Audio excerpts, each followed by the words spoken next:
স্বরচিত কবিতা উত্তরসূরি।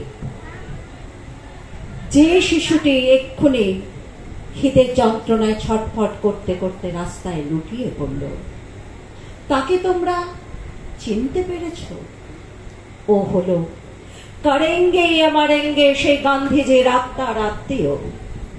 যে শিশুটি এক ফোঁটা রক্তের জন্য হাসপাতালের বিছানায় শুয়ে যন্ত্রণায় কাতরাচ্ছে, তাকে তোমরা বুঝতে পেরেছ? ও হলো তোমরা আমাকে রক্ত দাও, আমি তোমাদের স্বাধীনতা দেব, সেই বীর সুভাষের উত্তরসূরি।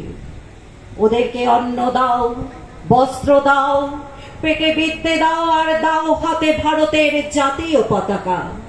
ওদের এই বিশুদ্ধ রক্তে ভারতবর্ষের ত্রিবর্ণরঞ্জিত জাতীয় পতাকা গর্বের সাথে উড়বে, আর ওরা গাইবে বন্দে মাতরম, বন্দে মাতরম, বন্দে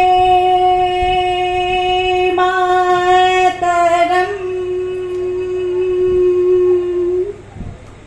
অনেক ধন্যবাদ। এবারে আমরা